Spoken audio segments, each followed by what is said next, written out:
మరొక నూతన దినాన్ని మనకు అనుగ్రహించిన మహోన్నతులైన దేవునికి స్తుతి ఘనత ప్రభావములు చెల్లునుగాక. ప్రతి దినము మనకు ఎదురవుతున్న ప్రతి సవాళ్లను దైవజ్ఞానంతో ఎదుర్కొంటూ ముందుకు వెళ్ళాలి అంటే ఖచ్చితంగా మనకు దేవుని కృపావార్త కావాలి. దేవుడు అనుగ్రహించిన అనేక కృపావార్తలు కలిగిన ఈ పరిశుద్ధ గ్రంథంలో నుండి ప్రభు నేడు మనకిచ్చిన వాగ్దానాన్ని ధ్యానం చేసుకుందాం. నేటి వాగ్దానము 5వ అధ్యాయం యోబు గ్రంథం 19వ వచనాన్ని చదవండి. Job chapter 5 verse 19 and 21. 6 బాధల్లో నుండి ఆయన నిన్ను విడిపించును, 7 బాధలు కలిగినను ఏ కీడు నీకు తగలదు. 6 అంటే మనిషి సంఖ్య. మనుషుడు 6 రకాలైన బాధలు ఎదుర్కొన్నా కూడా దేవుడు అన్నాడు నిన్ను కాపాడుతాను. ఒకవేళ 7 అంటే సంపూర్ణ సంఖ్య, ఇక 7 అంటే ఇక సంపూర్ణంగా మనిషి భరించలేని బాధలు.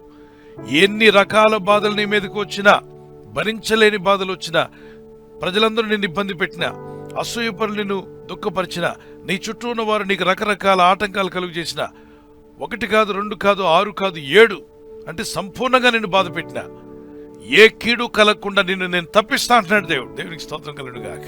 ఈ వాగ్దానం సొంతం కాబోతుంది. నమ్మిన వారు దేవునికి స్తోత్రం చెప్పండి. నోటి మాట చేత కలిగే నోటి మాటల నొప్పి నీకు తగలకుండా దేవుడు నిన్ను దాస్తా అన్నాడు. మీకు తెలుసా, అనేక మంది నోటి మాటల ద్వారా గాయపరుస్తారంట. ఆ గాయాలు మనకు తగలకుండా కూడా దేవుడు మనల్ని కాపాడుతానన్నాడు. ఎంత గొప్ప దేవుడు అని దేవుని వాగ్దానం చూస్తే ఆశ్చర్యం అనిపిస్తుంది. కొన్ని మాటలు బైబిల్లో అద్భుతమైన మాటలు ఉన్నాయి. 21వ వచనంలో అంటాడు నోటి మాటల చేత కలుగు నొప్పి. నోటి మాటలతో నొప్పి కలుగుతుందట. కొంతమంది మాటలు చూడండి, వాళ్ళు పలికే మాటలు ఇతరులకు నొప్పి కలిగించే మాటలు. అందుకే వాళ్ళు నాలుకను బాణంలాగా వంచి ఇతరులకు గాయం తగిలేలా మాట్లాడతారట. వీళ్ళు సర్పసంతానము అంటాడు బైబిల్లో. ఈ సర్పసంతాన మనుషులు అంటే చీకటి గుణాలు కలిగిన మనుషులు వారి నాలుకనే బాణంగా మార్చి వినేవాడి చెవులకు దుఃఖం కలిగేలాగా ఏ వ్యక్తిని టార్గెట్ చేస్తారో ఆ వ్యక్తి కృంగిపోవాలని వాళ్ళ ఉద్దేశం. ఆ వ్యక్తికి అవమానం కలగాలని, ఆ వ్యక్తికి ఉన్నటువంటి పేరు పాడైపోవాలని, ఆ వ్యక్తికి ఉన్నటువంటి యొక్క రిప్యుటేషన్ పూర్తిగా స్పాయిల్ అయిపోవాలని, ఆ వ్యక్తికి మీద ఉన్న గౌరవం పోవాలని, ఆ వ్యక్తిని అందరూ తోలనాడాలని అదొక ఉద్దేశంతో వారు టార్గెట్ చేస్తారు. టార్గెట్ చేసి నోటి మాటల ద్వారా ఏమి ఎరగనట్టు మాట్లాడతారు. కానీ వాళ్ళ ఇంటెన్షన్ ఏంటంటే అవతల వ్యక్తి ఎలాగైనా గాయపరచబడాలి, అతను బాధపడాలి, వాళ్ళు కృంగిపోవాలి, వాళ్ళ జీవితం పూర్తిగా అందరి చేత అవమానపరచబడాలన్న చీకటి ఆలోచనలతో కొంతమంది వారి నాలుకలను పొదును పెడతారట. ఈటకు కత్తికి పొదును పెట్టినట్టుగా నాలుగు పొదును పెట్టి నోటి మాటల చేత నొప్పిస్తారు. అందుకంటాడు నోటి మాటల చేత కలుగు నొప్పి నీకు, అంటే దేవుని బిడ్డ ప్రార్థిస్తున్న నీకు తగలకుండా ఆయన దేవుడు నిన్ను చాటు చేయును. ప్రళయం వచ్చినను నీవు దానికి భయపడవు. ఒక ప్రళయమే వచ్చిందనుకోండి, ఒక ప్రళయంలాగా పెద్ద వరదలాగా నీ మీద సమస్య సమస్య, బాధలు, ఇబ్బందులు, సమస్యలు, ఆర్థిక ఇబ్బందులు ఒక వైపున, మానసికంగా కొన్ని వైపుల ఇబ్బందులు, మరి బంధువుల వైపు నుండి కావచ్చు, మిత్రుల వైపు నుండి కావచ్చు, స్నేహితుల వైపు నుండి, నువ్వు పనిచేస్తున్న ఆఫీసులో నుండి నిన్ను ఎవరు నమ్మారో వాళ్ళు కూడా నేను తిరస్కరించవచ్చు. ఇన్నాళ్ళు నేను నమ్మి మంచి వాళ్ళని చెప్పిన వాళ్ళు కూడా నీ మీద తిరగబడవచ్చు. అటువంటి పరిస్థితులు వచ్చినప్పుడు ఒక ప్రళయం, ఏమిటి నా జీవితం మీద ఈ పెద్ద ప్రళయం వచ్చేసిందేంటి, ఈ డిసాస్టర్ ఏంటి నా జీవితంలో, why is this disaster to me, why all this pain in my life, why all this sufferings to me, నాకే ఎందుకు ఈ శ్రమలు, నాకే ఎందుకు ఈ శ్రమలు, పరిస్థితులు ఎందుకు ఇలా మారిపోయాయి అని ఒక ప్రళయం లాగా నీ మీద పడినా ఏమంటాడు అక్కడ, ఒక ప్రళయం వచ్చినను నీకే హాని కలగదట. ఒక ప్రళయం వచ్చినా నీవు దానికి భయపడవు. దేవుడు నిన్ను చాటు చేసి కాపాడతాడు. అంటే నోటి మాటలు నొప్పి నీకు తగలకుండా ఆయన నీకు చాటు చేస్తా అన్నాడు. ఇసాకు వాగ్దాన కుమారుడు కదా. అబ్రహాముకు దేవుడు వాగ్దానం చేస్తే పుట్టిన కుమారుడు ఎవరంటే ఇసాకు. వాగ్దాన పుత్రుడు కూడా ఈ భూమి మీద ఉన్నప్పుడు అనేక శోధనలు ఎదుర్కొన్నాడు. 22వ వచనం చదవండి. యెహోవా మనకు ఎడము కలుగు చేశాడు, దేవుడే మనకు మన శత్రువుల నుండి ఎడము కలుగు చేయగలడు. మీ బాధలు, మీ శ్రమలు, కష్టాల నుండి మీకు ఎడము కలుగు చేయగల శక్తిమంతుడని దేవుణ్ణి మనం సేవిస్తున్నాం. మన వారు గట్టిగా దేవునికి స్తోత్రం చెప్పగలరా? ఈరోజు ఈ భూమి మీద ప్రయాణం చేస్తున్న ఆత్మీయ యాత్రలో, ఈ భూలోకంలో మనం అంతా కూడా ప్రయాణంలో ఉన్నాం. ఈ ప్రయాణంలో మీతో గొడవ పడేవారు, మిమ్మల్ని ఇబ్బంది పెట్టేవారు, మీకు అసౌకర్యం కలుగు చేసి ఎల్లప్పుడూ మీ మీదే 1000 కళ్ళు పెట్టుకుంటూ మిమ్మల్ని బాధ పెడుతూ, మీరు చేసే ప్రతి పనికి ఆటంకపరుస్తూ మిమ్మల్ని హేళన చేసేవారు కొందరు ఉంటారు ఈ భూమి మీద. వాగ్దాన పుత్రుడైన ఇసాకే ఎటువంటి వాళ్ళు ఎదురైతే ప్రభుని నమ్ముకున్న నీకు నాకు ఎందుకు ఎదురుగారు? దేవుని కుమారుడు యేసుక్రీస్తు ప్రభువారు కూడా ఈ భూమి మీద ఉన్నప్పుడు ఆయన అద్భుతం చేసినా ఆటంకపరిచారు, స్వస్థపరిచినా ఆటంకపరిచారు. ఈ రోజు ఎందుకు చేశామంటాడు ఒకడు వచ్చి. అది స్వస్థపడిన వాడిని చూసి అందరూ ఆనందిస్తున్నారు. సామాన్యులేమో బా ప్రభువారు ఎంత గొప్ప పని చేశారు, ఆ కుంటివాడి కాళ్ళు ఇచ్చారు, నడవలేని వాడు నడిపించారు. మార్కు సువార్త 2వ అధ్యాయంలో కనిపిస్తుంది. అద్భుతం జరిగిందని ఆనందిస్తుండగా వెంటనే పరిసయ్యులు సద్దుకీయులు అక్కడికి వచ్చి మతబోధకులు, అయినా ఈ రోజు నువ్వు ఎంత ధైర్యం నీకు, శనివారం రోజు ఎలా స్వస్థపరుస్తావు నీవు అంటాడు. అంటే ఈ లీగలిస్ట్ పీపుల్, వీళ్ళు దేవుని వాక్యాన్ని కానీ దేవుడు చేసే కార్యాలను కానీ ఇష్టపడరు. వీళ్ళు దేవుని భక్తులని చెప్పుకుంటారు. ఇక్కడ రెహబోత్ అని ఇసాకు విషయంలో ఎందుకు చెప్పాడంటే, దేవుడు అతన్ని బాధ పెట్టే వాళ్ళని చూశాడు. మొదటిసారి బావి తవ్విదాడు. ఎవరు బావి అది? వాళ్ళ నాన్నగారు తవ్విన బావి. ఈ మూర్ఖులందరూ కలిసి పూర్తి చేశారు. జ్ఞాపకం చేసుకున్నాడు, నాన్న నువ్వు వెళ్ళిపోయావు పరలోకానికి, ఆ పరలోక తండ్రి నాకు సాయం చేయి, మా నాన్నగారు తవ్విన బావి ఇక్కడ ఉంది, ఒకప్పుడు మంచినీళ్ళు వచ్చేవి, రానికుండా ఈ ఊరు జనమంతా కూడా దాన్ని మూసేశారు, నేను తవ్విస్తున్నానని చెప్పి ఎంతో భయభక్తితో తన పని వాళ్ళతో తవ్వించాడు. చక్కని నీళ్ళు వచ్చాయి.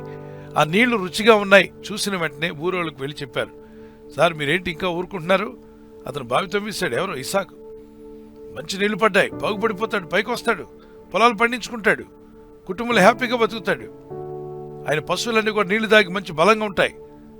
ఏంటి సార్ చూస్తూ ఉన్నారు, త్వరగా వెళ్ళి గొడవ పడండి. ఇలాంటి పుల్లగొండి మనుషులు వీళ్ళు ఈ రోజుల్లో ప్రపంచంలో ఎక్కడికి వెళ్ళినా ఉన్నారు. అటు ఇటు మధ్యలో కొండలు చెప్తూ తిరుగుతారు. వీళ్ళు కొండిగాళ్ళు, కొండిగత్తులు అంటారు. వీళ్ళు తిన్నగా ఉండరు. ఎవరో ఒకళ్ళ మీద గొడవ పడాలి, ఎవరో ఒకళ్ళు గొడవ పడుతుంటే చూసి ఆనందించే పైశాసికతనం. ఈ యొక్క సాతాను సంబంధమైనటువంటి మనుషులు ఈ దురాత్మలకి ఇటువంటి వారికి బానిసలైపోయి పాపం వాళ్ళు రక్షణ పొందాలని మన ప్రార్థన. కానీ వాళ్ళ గుణమంతా ఎవరైనా గొడవ పడితే చూసి ఆనందిద్దామని. దేవుడు మీకున్న శ్రమలు, కష్టాలు, బాధలు, శోధనల నుండి ఎడము కలుగు చేయునుగాక. మనం చిన్న పాట పాడుకుందాం. పాడదామా? విశ్వాసంతో యేసుని చూస్తూ సాగేదను, విశ్వాసంతో యేసుని చూస్తూ సాగేదను. గాఢాంధకారము నన్ను చుట్టుముట్టినా నా యేసుడు నన్ను రక్షించును. గాఢాంధకారము నన్ను చుట్టుముట్టినా నా యేసుడు నన్ను రక్షించును. సంగీతం పాడేదం, స్తోత్రాలు చేసేదం, సహాయం చేసిన యేసు నాకు. సంగీతం పాడేదం, స్తోత్రాలు చెప్పేదం, సహాయం చేసిన యేసు నాకు. నాకున్న సహాయం, నాకున్న ఉపాయం యేసుని ద్వారా నే పొందితే. నాకున్న సహాయం, నాకున్న ఉపాయం యేసుని ద్వారా నే పొందితే. సాగేదను విశ్వాసంతో యేసుని చూస్తూ. సరే చప్పట్లు కొట్టి స్తోత్రాలు చెల్లిద్దాం. Praise the lord. God bless you. మీరు కలవరపడద్దు, ప్రార్థన చేయండి, దేవునికి అప్పగించండి. ఒక బావి దగ్గర ఫెయిల్ అయ్యామని ఆగిపోయాడు, ఆగల. రెండో బావి తవ్వడానికి ప్రయత్నం చేశాడు.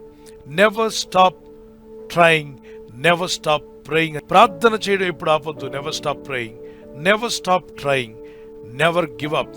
ఎప్పుడు కూడా ఇచ్చేయొద్దు, నా వల్ల కాదని చేతులెత్తేయొద్దు. ప్రార్థించు, ప్రభు దగ్గర మొరపెట్టు. ప్రభా నీ సహాయం నాకు కావాలి, నీ కృప నాకు కావాలి, నీ ఆత్మ సహాయం కావాలి. అయ్యా నా చుట్టూ ఉన్న ఈ సమస్యలకు నాకు ఎడమ కలుగు చేయి ప్రభా. నన్ను వెంటాడుతున్న ఈ రోగాలకు నాకు ఎడమ కలుగు చేయండి. మా ఇంటి మీద పడి పీడిస్తున్న దుష్టాత్మలు, చీకటి శక్తులు, శాపాలు ఇవన్నీ కూడా మమ్మల్ని విసిగించి పాడు చేయకుండా మా కుటుంబాలకు నెమ్మది కలిగించినట్లు ఈ చీకటి ఆత్మలను మాకు దూరం చేయండి ప్రభా. ఎడమ కలుగు చేయం, రెహబోత్ కలుగు చేయమని ప్రార్థిస్తాను. వారి చేతిని పైకెత్తగలరా? మీకున్న ప్రతి ఇబ్బంది నుండి మీకు, మీ సమస్యలకు, శోధనలకు, శత్రువులకు, మరి మిమ్మల్ని ఇబ్బంది పెట్టి పీడిస్తున్న చీకటి శక్తులకు మీకు ఎడమ కలుగు చేసి మిమ్మల్ని నెమ్మదితో కాపాడును గాక. ప్రార్థన చేసుకుందాం. Lift up your hands to God, give your heart to God. పూర్ణ హృదయంతో ప్రభుని వెంబడించండి, ప్రార్థించండి. ప్రభా నీ కృప నాకు దయచేయమని గట్టిగా అడగండి. మనసారా నీ రక్తంతో నన్ను కడగండి ప్రభా, నీ ఆత్మతో నన్ను నింపండి, నీ చిత్తం నాలో నెరవేర్చండి. అపవాది క్రియలు లయపరచము, నీ వైపు చూస్తూ ముందుకు సాగే కృప నాకు దయచేయండి. ఎటువంటి చీకటి శక్తులు కానీ, దురాత్మలు కానీ, అపవిత్రాత్మలు కానీ మా కుటుంబాలను వేధించకుండా మాకును వాటికి మధ్యలో ఎడమ కలుగు చేస్తానవు తండ్రి. ఆనాడు ఇస్సాకు ఎన్నో ప్రయత్నాలు చేశాడు. ప్రతి ప్రయత్నాన్ని శత్రువులు అడ్డుకున్నప్పుడు అతను ప్రయత్నం మానలేదు నాయన. ప్రార్థనతో ప్రయత్నంతో తాను జయించినట్టుగా మేము చూస్తున్నాం. ఒక దగ్గర ఆగిపోయినప్పుడు, ఫెయిల్ అయినప్పుడు మరొక ప్రాజెక్ట్ ఎత్తుకున్నాడు, ప్రయత్నం చేశాడు. అక్కడ ఫెయిల్ అయినప్పుడు మరొక ప్రాజెక్ట్ వైపు తిరిగాడు. ఎస్ లార్డ్, అద్భుతంగా మీరు సక్సెస్ ఇచ్చారు, సహాయం దయచేశారు. అతని మీద పడి బాధించే చీకటి శక్తులను, ఆ దురాత్మలను, ఆ దుష్టులను, అసూయపరులను అతని మీద పడకుండా మీరు రెహబోత్ అనేటువంటి ఒక ఎడమ కలుగు చేసి మీరు వారిని కాపాడారు. ఈరోజు ఈ ప్రార్థనలో ఉన్న ఆత్మీయులందరినీ నేను ఈ వాగ్దానం పట్టుకొని ప్రార్థన చేస్తుండగా, ఇదిగో నాకు నా సమస్యలకు మధ్యలో ఎడమ కలుగు చేయి ప్రభా. ఈ రోగాలు నా ఇద్దరు నుండి దూరం చేయమని, ఈ సమస్యల నుండి నాకు దూరము, ఆ దురాత్మలు, చీకటి శక్తులు, అపవిత్రాత్మలు పీడిస్తున్న శాప పాపాలన్నీ కూడా దూరం అయిపోవాలని ఎవరైతే ప్రార్థిస్తున్నారో వారికి, వారి సమస్యలకు గొప్ప ఎడము కలుగునుగాక. ఈ ప్రజలు ఈ దినం ప్రారంభించబోతున్న విషయాల్లో మంచి బిగినింగ్ వారికి ఇవ్వండి. ఈ రోజు ప్రార్థించి ప్రయత్నించబోతున్న శంకుస్థాపన అయిన, గృహప్రవేశమైన, ఒక బిజినెస్ ప్రారంభిస్తున్నా, ఉద్యోగ ప్రారంభానికి వెళ్తున్నా, ఒక మంచి కార్యక్రమాన్ని ప్రారంభిస్తుండగా, నేను వారి బిడ్డల వివాహం కొరకు ప్రయత్నాలు చేస్తుండగా, వారు చేస్తున్న ప్రయత్నాలు ఫలించలాగున మీ దూతలకు ఆజ్ఞాపించండి. మీరు ఆజ్ఞాపిస్తే కార్యాలు జరుగుతానైనా. ప్రయాణం చేసి బయటికి వెళ్తున్న వారు మళ్ళీ తిరిగి క్షేమంగా ఇళ్లకు వచ్చేందుకు సాయం దయచేయండి. మా ప్రయాణాల్లో నీ కాపుదలు ఇవ్వండి. ఎటువంటి యాక్సిడెంట్స్ కానీ, ప్రమాదాలు కానీ గురి కాకుండా నీ కాపుదలు యేసు నామములో ప్రతి ఒక్కరికి కలుగునుగాక. పరిశుద్ధాత్ముడా, మీరు ఎడమ కలుగు చేసి వారిని దీవించి, రెహబోత్, నా దేవుడు నాకు, నా సమస్యలు నాకు ఎడమ కలుగు చేశాడు, నాకు జయమిచ్చాడు అనేటువంటి గొప్ప సాక్షులుగా నిలబడి కృపనిచ్చి బలపరిచి వర్ధిల్ల చేయమని యేసు క్రీస్తు పరిశుద్ధ నామములో అడిగి వేడుకుంటున్నాను పరలోకపు తండ్రి. Amen, amen, amen. God bless you. నేను క్రీస్తునందు విశ్వాసం ఉంచున్నాను, ప్రభు ఈ వాగ్దానం నెరవేరుస్తాను నమ్ముచున్నాను. వారి దేవునికి స్తోత్రం చెప్పగలరా? బర్త్డే జరుపుకునే వారికి happy birthday to you, many more returns of the day. మీకు ఇచ్చిన వాగ్దానము జెనసిస్ చాప్టర్ 12:2, ఆదికాండం 12:2. నీవు ఆశీర్వాదకరంగా ఉండు. You will be a blessing to others. నీకు, మీ కుటుంబానికి, ఇతరులకు కూడా బ్లెస్సింగ్ గా మీరు ఉండబోతున్నారు. దేవుడి ఈ వాగ్దానంతో మిమ్మల్ని దీవించి బలపరిచి నడిపించుగాక. God bless you. Happy birthday to you, many more returns of the day. Wedding anniversary జరుపుకునే వారికి many more returns of the day.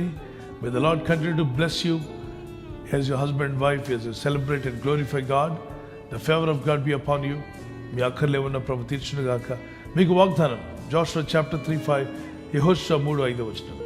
యెహోవా మీ మధ్య అద్భుత కార్యములను చేయను, మీ కుటుంబంలో అద్భుత కార్యాలు జరుగునుగాక. The Lord will do amazing things among you.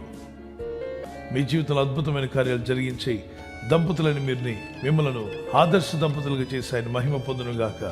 Amen. God bless you. మనకు దేవుడిచ్చిన ఈ కృపావార్త, ఈ వాగ్దానాన్ని మనతోనే ఉంచుకోకుండా మీకు తెలిసిన ప్రతి కాంటాక్ట్కు షేర్ చేయండి. ఈ ఛానల్ను మీరు సబ్స్క్రైబ్ చేసుకోవడం వలన 2 పనులు జరుగుతున్నాయి. ఒకటి, సువార్త జరుగుతున్నది, ఆత్మలు రక్షించబడుతున్నాయి. రెండవది, పేదలకు, అనాథలకు ఈ ఛానల్ ద్వారా సహకారం అందించడం జరుగుతుంది.